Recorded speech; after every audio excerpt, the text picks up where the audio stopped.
Yan mga buddy, good afternoon at napakainit ngayon mga buddy. So ayun si baby, naliligo ng pawis. So nandito kami sa taas mga buddy. So nagpapahangin siya doon sa bintana na ginawa ko dati mga buddy. Buti na lang, hindi namin pinix yan mga buddy, gawa ng mainit talaga. Kasi noong ginagawa to mga buddy, tingnan nyo naman ceiling oh, napaka baba. Kaya mainit din talaga mga buddy, kahit sabihin mong may isolation na siya, tapos insulation ba, tapos merong isa mainit pa rin. So buti na nga lang noon, inopen ko dito, nilagyan ko ng bintana na bubuksan, and then ito mga buddy, may bintana pa dito na isa pero salamin.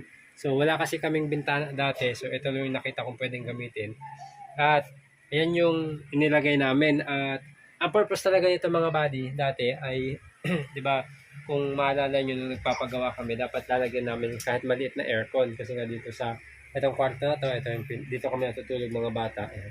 So yung aircon na namin, kaya talagang nilagyan namin ng kisame, tapos ito salamin yung bintana. So kahit yung maliit na aircon dati, yun yung binabalak namin ni Mrs. lalo pag yan na, lumabas na si baby, ayan na siya. So init na init siya. So mainit. Sarap po uti mukha. So mainit pa rin mga buddy, kasi yung bubong kasi yan mga buddy, yan sa labas bubong, kaya mainit pa rin yung singaw. Okay, so pero may hangin pa rin. At yun nga, ang purpose kasi namin dati, lagyan ng maliit na aircon, kaya salamin yung ginamit ko dito mga buddy.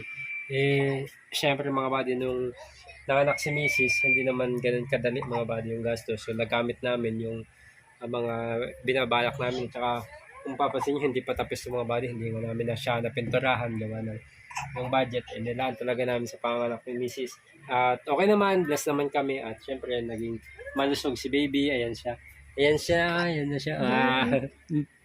Naging malusog at naging maayos naman yung panganak ni Mrs. So ngayon mga buddy, no choice ako mga buddy, kaya babakbakin ko muna itong mga buddy sa namin. So ayoko sanang baklasin, kasi nga yun nga, inaano ko siya, nilalaan ko siya just in case magkaroon ng budget, makabili kahit maliit na aircon.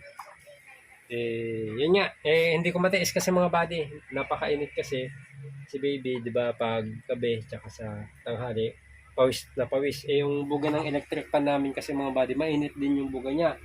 Kaya babaklasin ko muna to para pasok yung hangin. Alright? Ang ginagawa mo, Daddy, kasi mainit po? Opo, tinatanggal po natin itong salamin para may hangin kayo. Kasi pawis kayo lagi, pag tinitignan mo kayo pag gabi, pawis kayo lagi yung likod nyo. Mahirap kasi mga body mapabayaan yung pawis ng likod nila. So, mahirap na mga body. Mas maganda na yung maagap tayo. Kasi pag natutuyuan sila ng pawis, mahirap. So, kung makapasin yung mga body, hindi naman siya nakapix. So, ano lang siya, ito lang, tinatanggal ko yung gilid. Ano to?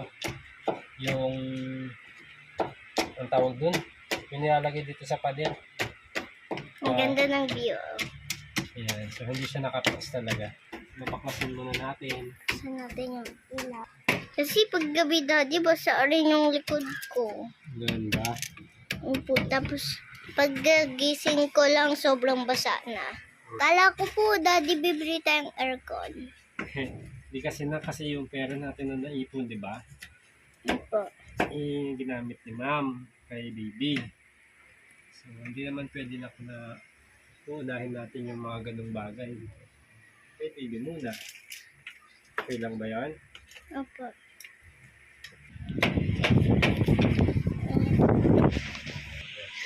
Ito po ipon namin. Bumaipon namin ni ate. Ni-help po namin si Daddy para mag-iipon po kami para sa aircon na bibili ni Daddy. Hati-hati kami. Wait lang po. Oh! Inom po. Tuwag.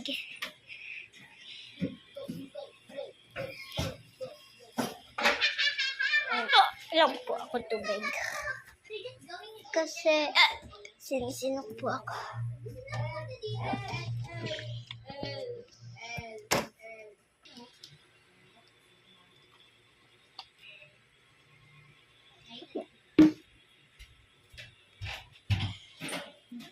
Daddy, paano po pag nahulog yung glass na yan? Hindi ko siya mahulog. Hirap matuyuan ng pawis. Lalo na po pag pause ka tapos tatapat ka po sa electric pan. Opo. yung gagawin yun, ha? Opo. Ulas muna kayo, ha? Bago kayo magpatuyo. Ba't may red ang aking? Yan. Ito yung mas mahangin. Yan. Yung mas mahangin. Doon yung medyo mainit. Kasi I'm hot po. Ha? Ayan, binabaklas na ni Daddy. Patapos na po yan, Daddy. Hindi po po. Daddy, wag mo po parang itulak kasi baka po mahulog po dyan. Hindi po. Bakit po? Kami gumawa nito na po. Kaya alam ko kung mahulog o hindi. Paano po pag nahulog? Hindi nga. Paano nga po? Hindi po pulutin natin. Wala naman tao sa baba. Oo, di ba? Paano pag nasira? Glass kasi po yan. Hindi din talaga.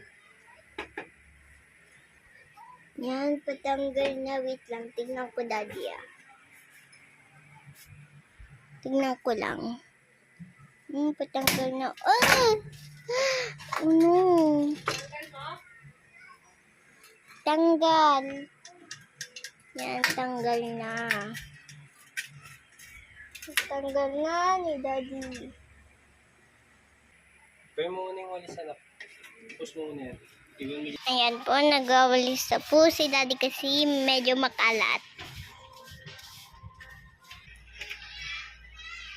para nabos yung mga body hangin. Kaya makapasok ng hangin. Medyo nasira po lang siya. Dito. Ayan na. Dito. Tanggal ko na. So, eto na. Parang salamin pa rin naman siya. Pero, ano na, butas na siya. So, yan. Pero, kahit pa paano mga body, nakapasok na yung hangin. Pero, syempre, iba kasi yung ano, mga body, yung init ngayon. Sobra. So, biruin yung mga body, umaabot ng 45 hanggang 54 pa ata. Aabot pa ata ng hanggang 54. So, kaya, minabuti ko muna tanggal mga body. So, hindi ko pa naman siya mapapalagyan ng aircon. Gawa ng yun, wala pa tayong budget. So, ano lang naman siya, ditanggal. So, nung ginawa kasi namin ito ng kapatid ko, ano lang ito mga body, ditanggal siya, detachable. So, andito yung pinakasalamin niya mga body yun. Yan yung pinakasalamin niya. So, pag nagkaroon ng budget, pwede ko lang siya idikit ulit. Alright, so yan. At paano, pasok na yung hangin. Mahangin na, tapos nalagyan ko na lang ulit ng kortina. Yan, ganda mga body.